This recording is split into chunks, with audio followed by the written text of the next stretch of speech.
and welcome to the Tough Girl Podcast, which is all about motivating and inspiring you. I'm your host, Sarah Williams. If this is the first time you've listened to the Tough Girl Podcast, thank you so much for tuning in. You're going to be filled with inspiration and motivation after we speak with our next guest. The Tough Girl Podcast comes out every single week on a Tuesday at 7 a.m. UK time. The Tough Girl Podcast is also sponsorship and ad-free thanks to the monthly financial support of patrons. To find out more about supporting the Tough Girl Podcast and helping me to increase the amount of female role models in the media and becoming part of the mission, then please do go check out patreon.com/Tough Girl Podcast. All patrons will get their name on a dedicated patrons page on the Tough Girl website. Today, I'm delighted we're going to be speaking to Sara Schulting Kranz. She is an adventurer at heart. She's a woman who believes in truth, inspiration, and hope in life.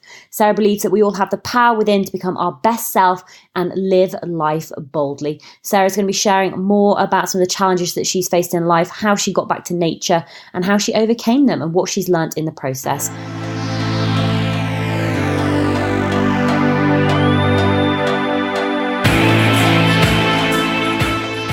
My name is Sara Schulting Kranz, and there's many facets to me. I am a mom of 3 sons. I am also an adventure seeker. I guide in the Grand Canyon. I'm a professional coach. I'm a writer. I am a speaker. I'm an executive producer of a documentary about my life right now.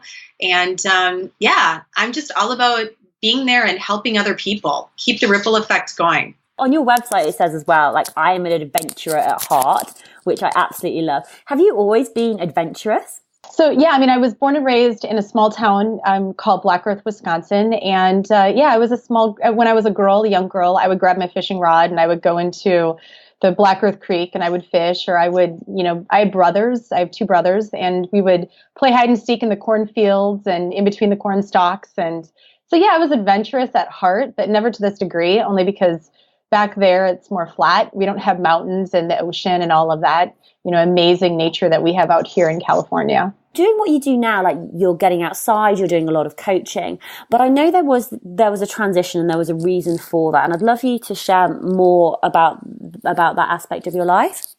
So I was a teacher for many years, and I got married at a young age. And then I moved out to California following my husband and his career, gave up my life in teaching. But I think once you're a teacher, you're always a teacher at heart. And went through some major traumas in my life with him. We were married for 17 years when I found out that for 14 of them, he had been literally leading a double life, and he had been betraying me. I found out with men, and I found out also that he had been through this double life drinking and doing drugs, and so several addictions. And so my transition into what I'm doing today came ultimately because of my own healing process and transforming my life in nature and really doing all of my healing when I was out on the ocean or in the mountains or in the Grand Canyon. Was that one of the first things that you did? I mean, I can't even imagine, going through that trauma and, surviving it. Did you turn to adventure and exercise almost straight away? Did you know that was the route that you needed to follow, or did you stumble across it? Like, how did that come about? Yeah, it's interesting. I had always, when I moved out to California, I fell in love with it. I never in a million years thought I'd be living out here. And so it was a big gift that he gave to me by moving us out here and me being able to experience the mountains. And I fell in love with Yosemite National Park. And so I had already had my toe dipped into the mountains and the ocean and paddling. I'm a big stand-up paddler. But then before I found everything out, I knew something was going on. I couldn't figure it out. And so I would spend time, on the ocean, paddling 4 miles out to sea, or I would go into the Grand Canyon, and I would just do a lot of my own self-exploration there. And then once I did find out what was going on, I already had naturally spent so much time out there that was my go-to place. That was where I went to really find clarity and to slow my mind and to heal my body and to really reflect and figure out what was I going to do. Were you going out with questions in your mind, or were you going out almost to get lost in nature? I mean, did you want to think about what had happened, or were you trying not to think? That is a fascinating question. I've never been asked that. I was going out there to think. I know a lot of people go out into nature to not think, but my place was in nature to find more of who I am. And so that for me was a place of where I could literally not think about anything else and have time to just really reflect. I'm a mom of 3 boys, and so I lead a very busy life, and they're athletes. And so my life doesn't stop. So when you're constantly in 4 walls, meaning your house, and you're, taking care of and tending to children, you don't get a lot of time to just slow your brain down and to really to feel your emotions. And so for me, it was out there, paddling 4 miles off with dolphins and whales, or because I do live very close to the ocean. So that was a lot of my go-to place. It was very quick. I could just jump, grab my board, go on and just really, experience nature there, or in the mountains or wherever it was. It wasn't to escape. It was to actually find what I was looking for. How long would you say it took? And I know that's so subjective and such a difficult question, but when did you start knowing or realizing that actually being out in nature was starting to help with your healing and help you to move forward and help you to let go of what you've been through? It wasn't long. It's interesting. I'm an intention setter as well. So in other words, before I would go out on the water, I would set an intention of what is it that I want to process and think about today. So if it is, finding something new out that had happened, I would go out there with the intention of just really taking pause and thinking about it. It was interesting because there were times where I would be out there and I all of a sudden would just get hit with just pounded with emotion of just raging anger or sadness or whatever it was would just flow through me. But it was also during those times where I could stop and I could, stay focused and present on the water, and I would cry it out. Or I would take my paddle and I would just pound it on the ocean, and I would just let my rage flow. I would just go through the emotions that I needed to. It didn't take long, though. It was probably within 6 months that I was really realizing, okay, this is working. There's something here. And then during that same time, I was in a support group led by one coach and one therapist. And the coach is the one that looked at me and said, you have something here to work with that you're healing much faster than a lot of people do. There's something here. And I want you to really start thinking about what it is, because my process of healing was quick, I guess you could say, compared to a lot of people. And I know, especially with all the research now, that it was my ability, my choice to take it outside of the walls and literally outside of the walls and, into the mountains or wherever, that, and really getting grounded with the earth and being able to just slow my mind and move my body. That's what was connecting me to who I truly am, and giving me space to free up my mind. Incredibly powerful stuff, getting back to nature, doing the whole grounding. I know there has been a lot of scientific research in it. Can you pinpoint a moment or a point in time where something did shift or change? So did it happen in an instant, or was it more gradual than that? I mean, did you obviously notice that you were starting to heal and starting to get better, and you obviously continued doing it? But was there this one moment, a pivotal moment, or was it more gradual than that? So there were 2 moments, and I don't talk about them too often, but I will. There was one moment where I was 4 miles offshore. I was out there alone, and I literally looked up and I was in a fog bank. Understand that when I'm paddling, I'm on a fast board, and I go straight out, and everything around me kind of disappears, right? I'm focused and I am just in the moment. I'm very present. And I was 4 miles off, and all of a sudden I looked up and there was this massive fog bank coming in, and I got lost. I was literally lost. I looked up and I was like, oh my gosh, I can't see 10 feet in front of me. And Did you ever see that movie Pocahontas? Mm-hmm, yeah. Okay. So I flipped my board around in that moment, and I literally channeled Pocahontas, and I was like, I'm going to find my way back in. And this was during a pretty pivotal time in my life where I was trying to really step into my leadership role as a mom and being able to rebuild a foundation within my family. And I listened to the current, I listened to the wind, I listened to the waves, and I started paddling straight in, and I couldn't see shore.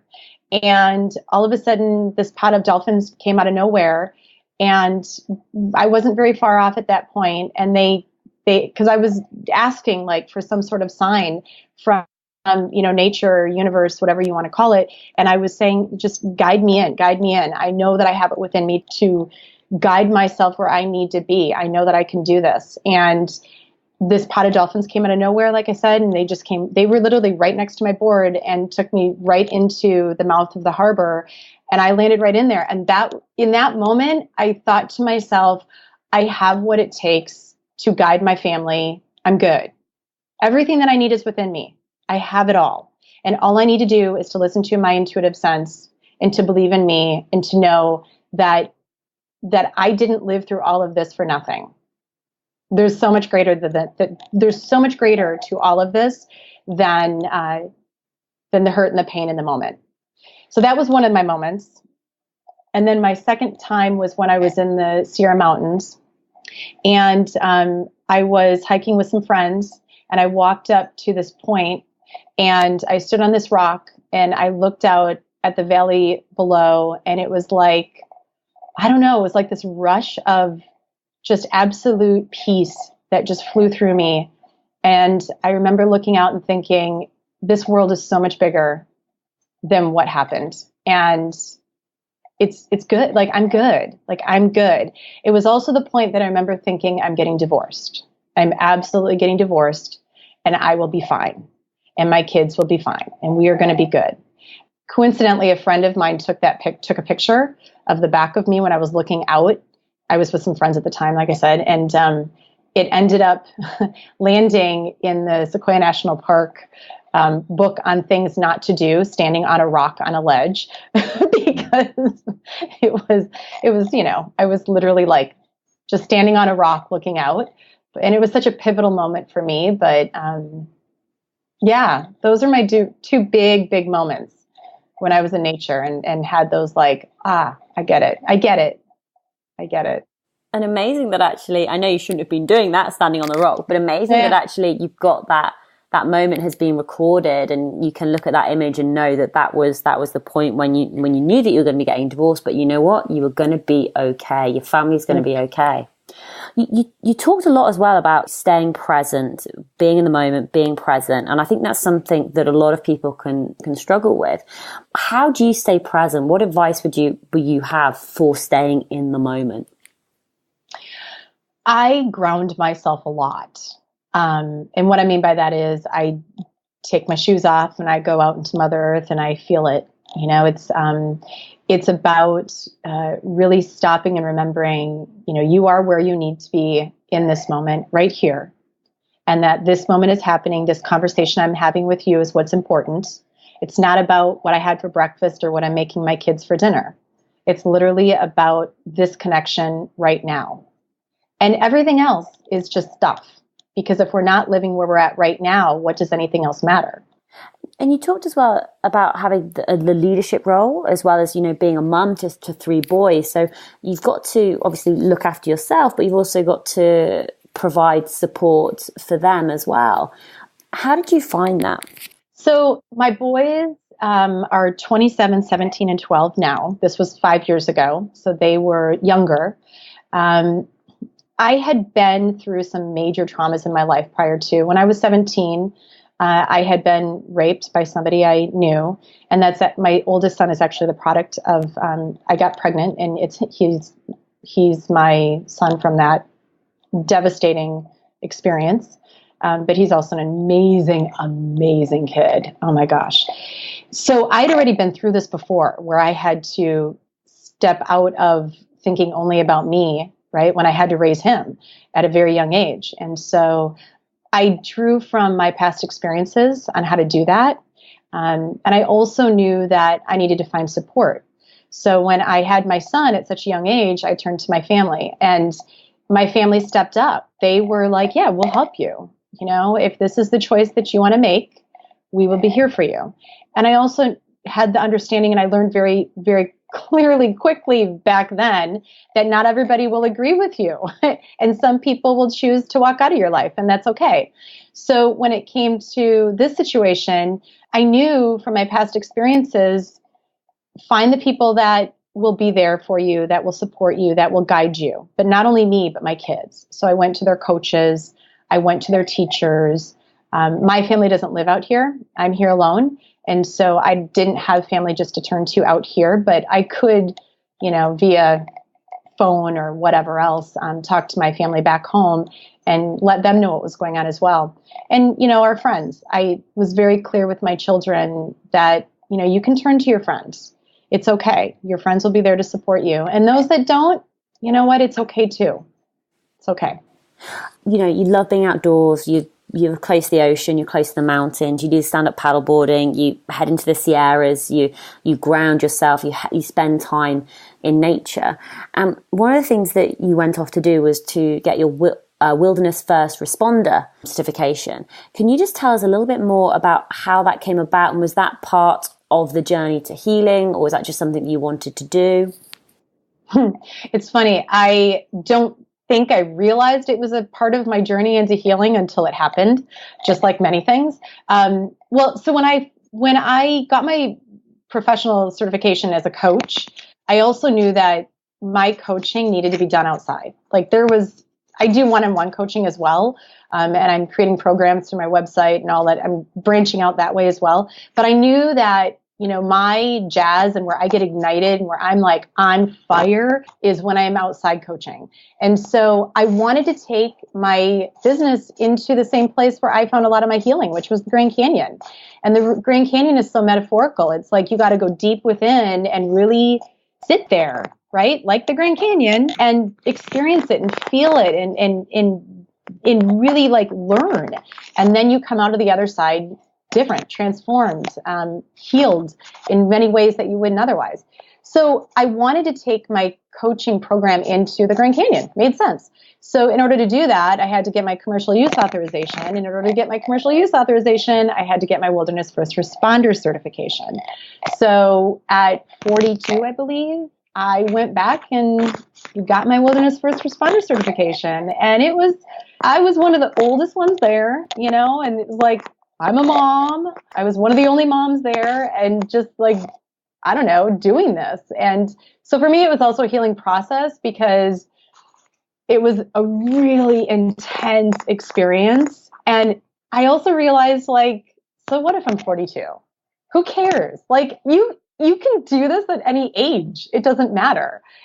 And that was proof. I mean, I was in there going, look at all these youngins.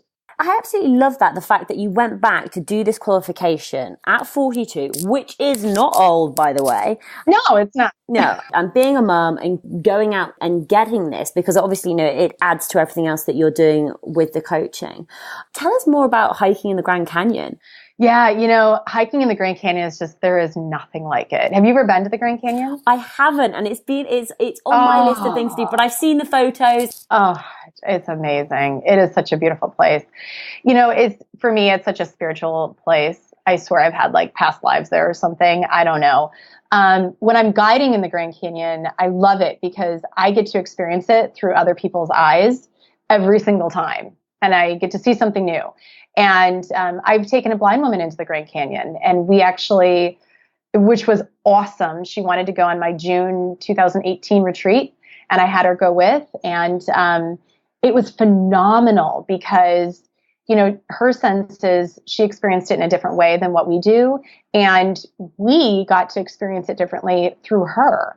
And it was just there's nothing like it. The Grand Canyon it's so, I don't know, it's so spiritually vast, and it's just it's so huge. And I call it it's greater than anything you could ever experience. I mean, I personally love being down there. And when you're down there and you look up and you see all the stars, and we meditate a lot. So we do some meditating on the rocks, and we meditate on the bridge that sits over the Colorado River. And you just know that the Colorado River was a part of what created this, and now it's flowing under you. And there's nothing like it. There's absolutely nothing like it. Lots of water down there, which you wouldn't expect. The first time I was down there and I saw all the streams, and we were hiking up to waterfalls, and I was like, I had no idea there was so much water down here. It's just amazing though. And every time that I've been there, I've seen something different. Every weather pattern that's been when I've been down there, every weather pattern has been just amazing and beautiful in their own way. I've seen rainbows that have been right over the Colorado River. I've seen shooting stars, of course. The full moon, the supermoon. I was down there for the supermoon. Oh my gosh, that was like electrifying. Yeah, I love what you said about taking the blind lady down in June 2018. Now, was this a Guinness World Record that you got for this adventure? So no, she wanted to get into hiking, and she hadn't. Her name is Shawn Cheshire. She's a Paralympian, and she rides tandem bikes for Team USA.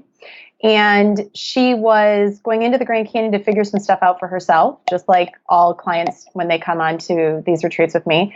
But when we were down there, she decided that she wanted to start a nonprofit agency to educate the sighted community, and to also have the blind in the sighted community come together. And so she decided, I'm going to be a woman adventurer, and I'm going to start doing these adventures, and that's how I'm going to raise the money. This is like literally what she decided when we were down there. It's awesome. And then she said, you know what? I've never hiked the Grand Canyon rim to rim. She had never really hiked, but she said, I want to hike the Grand Canyon rim to rim to rim as my first adventure. And I said to her, well, that's awesome. I've never found anybody that wants to do it with me, so let's do it together.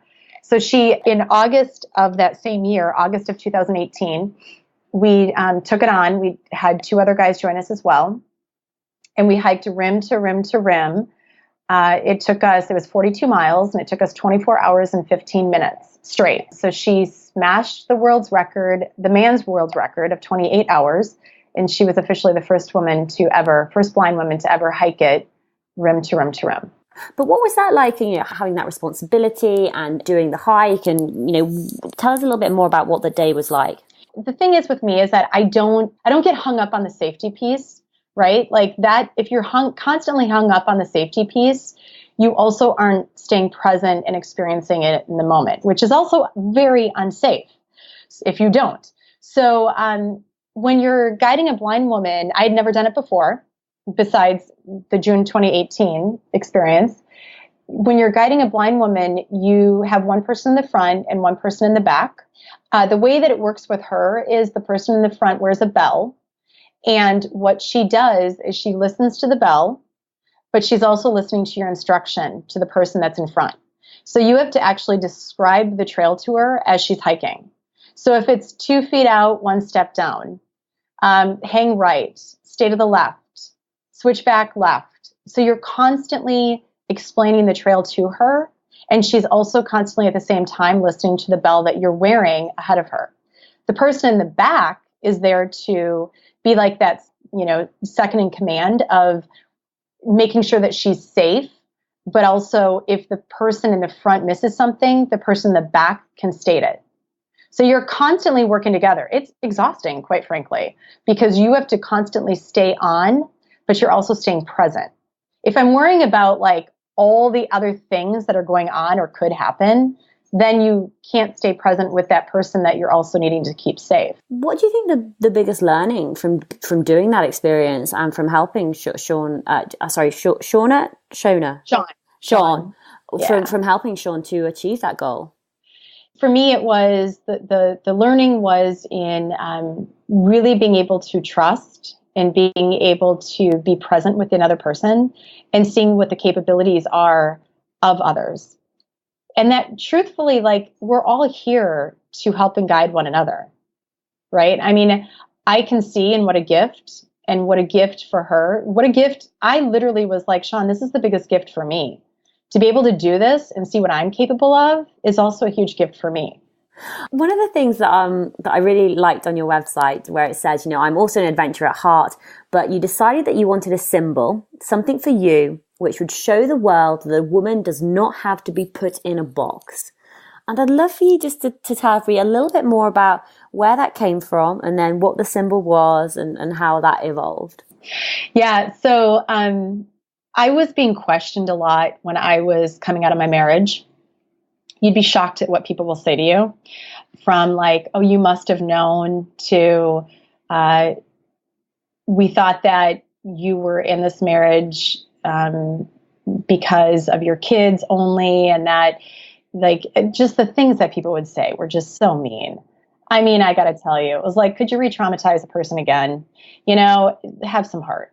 And I also was told, oh, you must have been the man in the relationship. I mean, come on. And so through all of this, I decided, forget it. Like, I am starting my life over, and women can start their lives over. Men can start their lives over at any age. When I was questioned about what I was back then, people would say, what are you trying to do? Like, taking people out in nature. And I was getting questioned about my age and doing the Wilderness First Responder certification. And it hurt. Like, those words really stung. And so I was running one day, and I decided, forget this. I'm just going to prove to everybody that a woman can do what she wants, and, smash the glass ceilings. And so I went and got myself a pair of red heels. Red is courage, love, passion, all of those things. And I took my red heels to the top of Mount Baldy. And I also at that time took a red dress. I don't take the dress anymore, but I put on a red dress and my red heels, and I took a picture on the summit of Mount Baldy, one of the top 6 peaks in SoCal, Southern California. And I took a picture. And then I took that picture and I posted it on social media. And with that, I also wrote, a woman does not have to be put in a box. I'm young 40s, and I'm a mom of 3 boys, and I can do it all. Like, you can do different things. I can go and, hike a peak, and I can paint my nails, and I can put my heels on, and I can be a woman, and I can also do things that I got to say a lot of men don't do, or a lot of men are tended to do, like the guiding thing. Oh, there's a lot of men that do this. Thankfully, there's a lot more women that are coming out and doing it too. Don't put us in a box. And so then I started taking my heels all over. And because it got such, people went crazy over this picture. They were like, what? That's cool.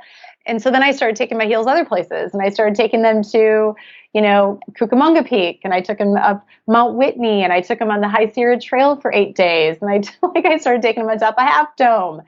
And I was just taking these pictures of me and my heels, yeah, you know what? We can do different things, and it's cool. It's okay. Support one another. Again, that's what we're here to do. We're here to guide, and we're here to connect and to, share. And so it became my symbol, and I freaking love my symbol. I love my symbol. Yeah, I love it as well because, you said, we can hike trails, we can climb boulders and still come home to put on a dress and heels. And actually, it's so true. And it's one of the messages that I definitely want to give to young girls and women is, look, you can be tough and you can be feminine. You don't have to be just one thing. It's not binary. You can do, you can be multifaceted and do a whole variety of different things. You're not defined by one thing. I think that the other piece for me was I didn't want to be defined as the girl that was married to the man who cheated on her for 14 years with men. I was like, I'm not going to be defined by my story. I'm going to be defined by what I create from this situation. And so that is, and I wanted my kids to see that. I wanted my boys to see that, yes, stuff happens to you, but it doesn't mean that you have to be defined by it. You create your own life. And for me, that was just a symbol, which then took off. And so now I'll be hiking the trail and people will be like, hey, it's the girl with the red heels. And I'm like, yep, that's me. Yep, that's me. So hopefully other people learn from that too. Tell us more about Mount Whitney. Mount Whitney with the 100 switchbacks. So I love that mountain and I curse that mountain at the same time. The first time I did it, I was with two guys and we tried to do the Mountaineers route, which is the back area. And we got stopped. There was too much snow, too much ice. We didn't have the right crampons. We didn't have anything.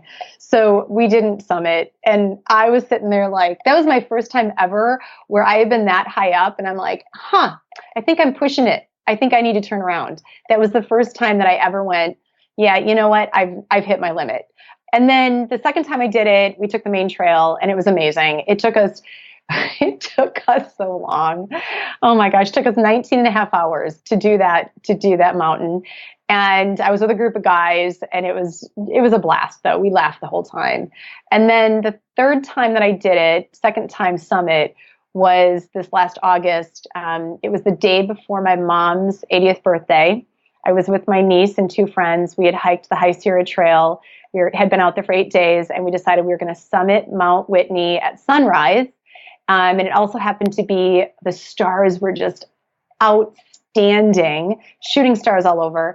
And we made it up there for the sunrise, and it was just magical because then I was up there with my niece, who's also been through many of her own struggles. And it was just, I can't even explain it. It was just beautiful watching the sunrise on top of the mountain. But then going down that mountain, I was like, oh, I'm dying here. It was just, because it was the end of our hike, it was the end of our trail time. And then I had to jump on a plane that night and take the red eye home so that I could celebrate my mom's actual 80th birthday that next morning with her. And so it was awesome because I was like, yesterday morning, I was on top of Mount Whitney celebrating with you the last day of your 79th. And now today I'm here with you on your 80th. So it was cool. It was really cool. Love it. Yeah. One of the things that she's written on your website is, love life and live boldly. And I just love you to tell, what does that mean for you? Like, how do you make sure that you are loving life and living boldly? So I believe very deeply in living by choice. And I believe very deeply in finding joy. And I believe very deeply in forgiveness. And so for me, loving your life comes from within. And yeah, things happen to you. People do things to you. It's a part of it. If anybody thinks they're going to get off this earth unscathed, they're mistaken. And, we also have the power of choice to create what we want from our situations. And how we do that is through our own forgiveness for self and others, in finding that. And also with really filling our joy cup. Like, I am a joy junkie. I admit it. And for some people, they don't get that. And I'm like, you know what? I'm here once. And this girlfriend's going to live it, and she's going to live it up.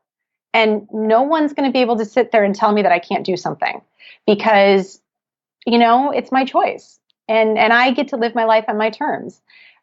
And, through the power of forgiveness, I've really learned so much about who I am.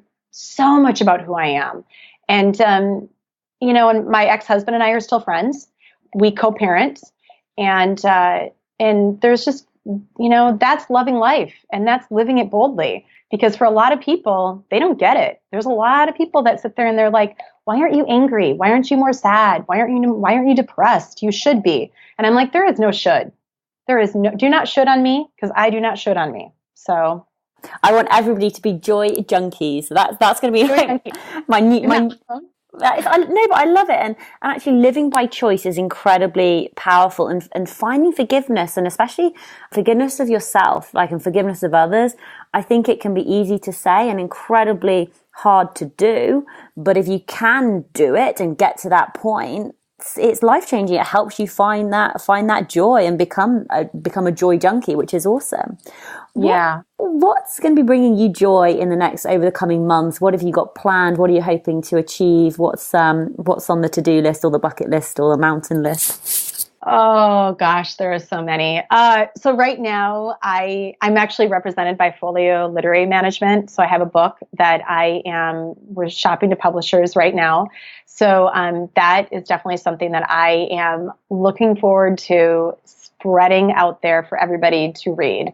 I envision girls and women everywhere pulling my book out of their pack and, doing the journaling and learning and going deep into who they are.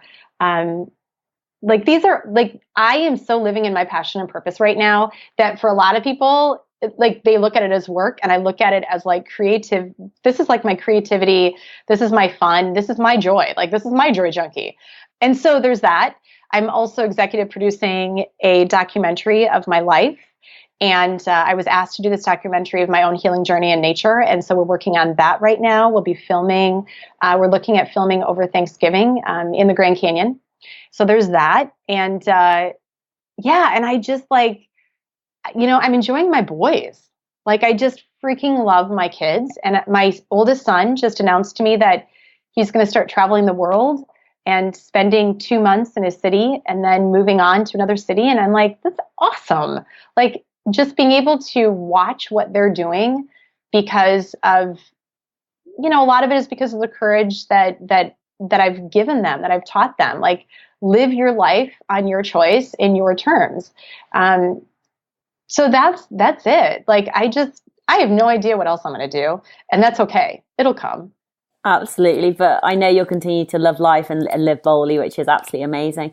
And Sarah, where's the best place for people to find more information out about you? Where can they follow you on Instagram so they can see these incredible photos of you in your red heels? So my Instagram is Sara Schulting Kranz. And then my Facebook page is also Sara Schulting Kranz. And my website is liveboldlycoaching.com. Follow along.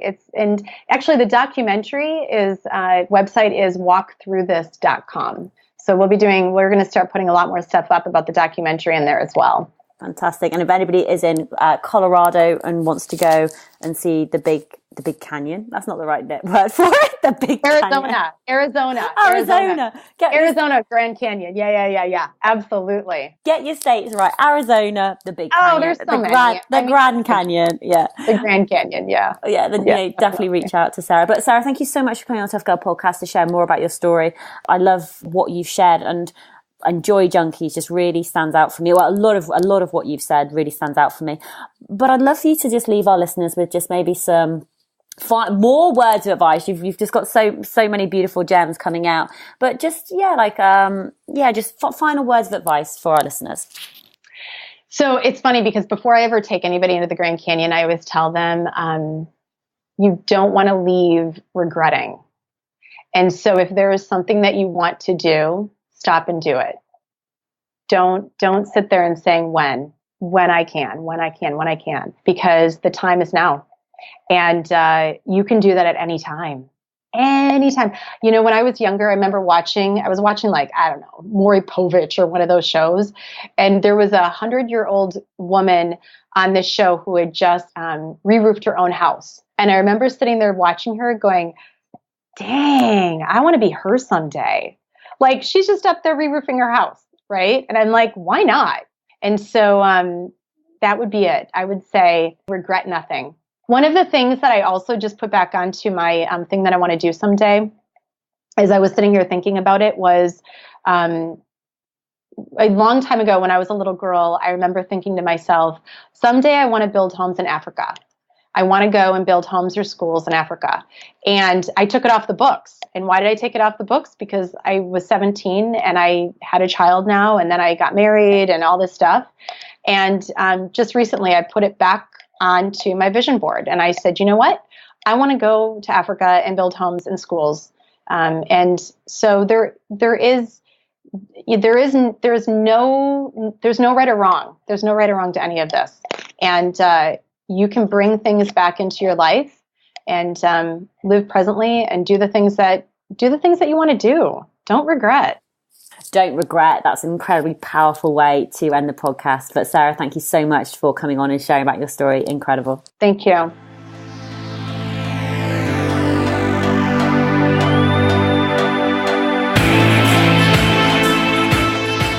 I do hope you enjoyed that episode, Tribe. Thank you so much for listening. I do appreciate and value your time. If you are new to the podcast, then please do go check out toughgirlchallenges.com, which is where you can find more information about our current guests and all of our previous guests and also future guests. You can also find out more information about me and some of the different challenges that I've done, from running the Marathon des Sables, 6 marathons in 6 days across the Sahara Desert, to through hiking the Appalachian Trail, 2,200 miles in 100 days, and most recently cycling from Vancouver in Canada all the way down to Mexico. So that's toughgirlchallenges.com. You'll find all the show notes and the links in the show notes, so well worth checking out. I'm bringing back Tough Girl Extra, so we've got some really, really exciting episodes coming out, and Tough Girl Extra is when we go back to speak with previous guests about what they've been up to since we last spoke with them. So we're going to be catching up with Laura Try, Anna McNuff, and this week we're going to be catching up with Leanne Spencer and her partner Antonia, who've just come back from Greenland. They completed the Arctic Circle race, which is known as the world's toughest cross-country race. It's 160 kilometers. It is absolutely brutal. So we're going to be talking about that in depth. That episode is going to be coming out this Thursday at 7 a.m. So make sure you subscribe so you don't miss out on any of these bonus episodes coming out. Laura Try, we're going to be speaking to Laura about her adventure of rowing across the Atlantic Ocean. It's been a long-term dream of hers, and we talk more about the challenges and the obstacles that she's faced to even get into the boat, the challenges and obstacles that she faced while she was in the boat, and what she's learned from that experience. We've got some amazing episodes coming up every Tuesday, 7 a.m. UK time, so make sure that you do subscribe. As always, I really do appreciate your feedback, so please do send me an email, sarah@toughgirlchallenges.com. If you've got any thoughts, anything I should be doing differently, anything that you'd like me to do more of, please do just let me know. I'm also very, very active on Instagram and Instagram stories, so you can come and follow along and see where I work from and how I work and what I get up to behind the scenes. This week in the Tough Girl Tribe, we've actually been doing a mini Tough Girl challenge. We've been doing a journaling challenge, and I actually think this is a great thing to do. It definitely helps to sort out your thoughts. It helps you to think about the future and to clarify in your own mind like what you've done and what you've achieved. So every day for the week, I'm setting a new question, a new journaling prompt for members of the Tough Girl Tribe. The Tough Girl Tribe is a closed Facebook community. It's only for the listeners of the Tough Girl podcast, and it has been closed to new listeners. It's only open to patrons who are supporting the mission and supporting the work that I do. I need to be able to earn an income hosting the Tough Girl podcast. It does cost me money to put these episodes out, to host the website and everything else. So if you'd like to get involved with the Tough Girl Tribe, if you're looking for support, if you're looking to get more access to myself, then please do sign up at $5 a month. That's an absolute bargain if you think that you're getting 4 or 5 podcast episodes every single week. That's 4 or 5 hours of content plus regular blog posts coming out. There's also vlogs on the YouTube channel as well. So please do think about supporting. It really does make a massive difference. Even if it's just $2 a month, it really would add up a huge amount. So thank you to everyone who is supporting. I really, really do appreciate it. I couldn't do it without your financial support every single month. Knowing that I have a regular source of income coming in has been absolutely, truly life-changing. It allows me to do so much more in this space, which is what I want to do. I want to increase the amount of female role models in the media. I want to cause this big ripple effect. I want to encourage more women and girls to get fit, to get active, to travel, to explore, to have adventures, to believe in themselves, to take action, to step outside their comfort zone and to live life to their fullest, to be these joy junkies and to just get after it. Anyway, have an awesome day wherever you are, whatever you are doing. Sending you lots of love, and I'll speak to you soon. All right, take care. Bye.